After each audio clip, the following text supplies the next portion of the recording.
नमस्कार साथियों साथियों एट्थ पे कमीशन के बारे में एक बड़ी अपडेट लेके आया हूँ। जी हाँ साथियों, ये है फिटमेंट फैक्टर के बारे में। क्या सरकार ने फिटमेंट फैक्टर तय कर लिया है?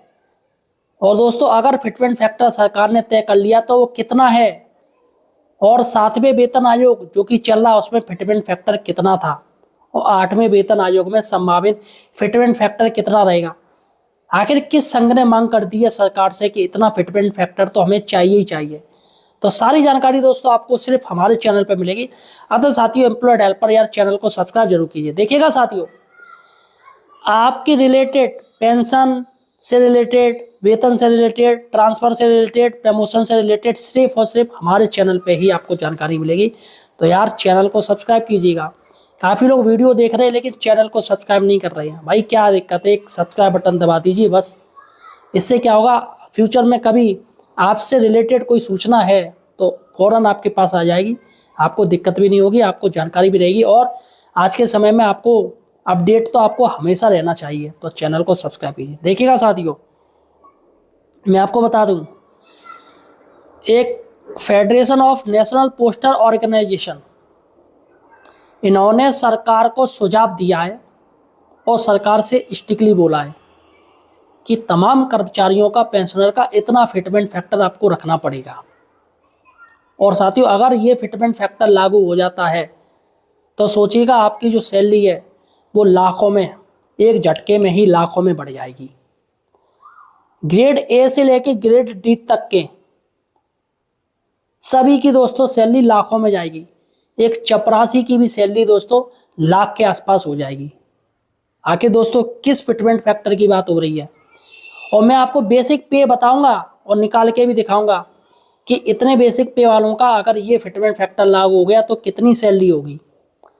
देखिएगा साथियों, यहाँ पर जो federation of national postal organisation है, इन्होंने फिटमेंट फैक्टर की जो मांग की है वो की है 3 से लेके 3.25 तक का। जी हाँ साथियों, 3 से लेके 3.25 फिटमेंट फैक्टर का इन्होंने सरकार को सुझाव दिया है कि आप इतना रखिएगा। जिससे साथियों संगठन का कहना है कि लंबे समय से जो सैलरी में ठहराव की समस्या है और सभी लेवल पर संतुलन बनाए रखने के लिए ज़्यादा फिटमेंट फैक्टर की ज़रूरत है।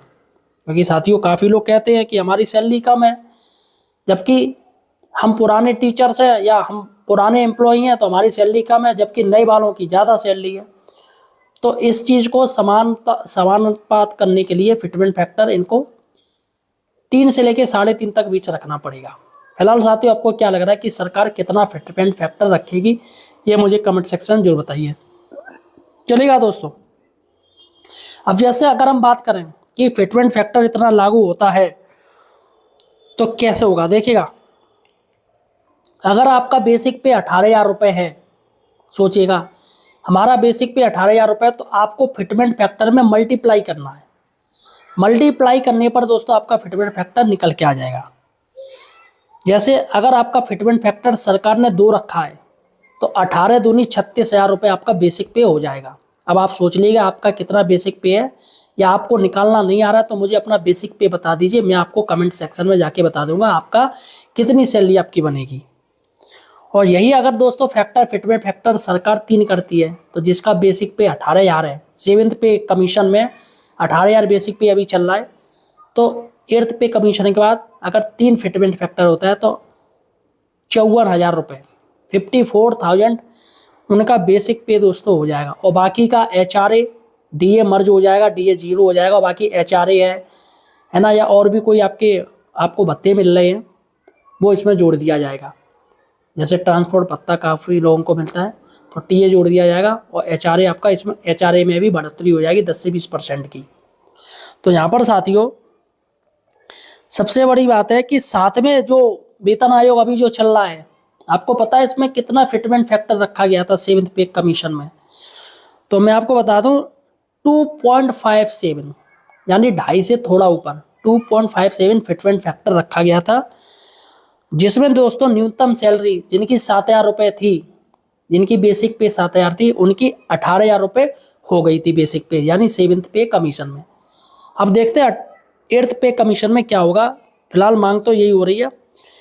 और दोस्तों एम्बिट कैपिटल के अनुसार कुछ लोग फिटमेंट फैक्टर अपनी लागू करके चल रहे, तो एम्बिट कैपिटल है उसके अनुसार कुल सैलरी में जो बढ़ोतरी होगी वो 30 से 40% होगी, ये दोस्तों उनका कहना है। तो पेंशनर को भी फायदा है, उनकी पेंशन भी अच्छी खासी बढ़ जाएगी और सैलरी जो सैलरीड है उनको भी बढ़ जाएगी। और दोस्तों अगर सरकार ने फिटमेंट फैक्टर 1.8 से 2.46 रखा तो मुझे लग रहा है इसमें ज़्यादा सैलरी नहीं बढ़ेगी। ऊपर से सरकार इतना लेट दे रही है तो एरियर देने में भी आनाकानी करेगी। तो साथियों देखिएगा सरकार कितना फिटमेंट फैक्टर लागू करती है। फिलहाल इस पर दोस्तों संभावना से इनकार भी नहीं किया जा सकता है, लेकिन मुझे लग रहा है कि बीजेपी सरकार है तो आप जानते हो भैया कि पैसा देने के मामले में सरकार बड़ी स्थिति नाजुक रहती है। तो फिलहाल साथियों आपको क्या लग रहा है कि सरकार कितना फिटमेंट फैक्टर रखेगी, मुझे कमेंट सेक्शन में जरूर बताइए। धन्यवाद साथियों।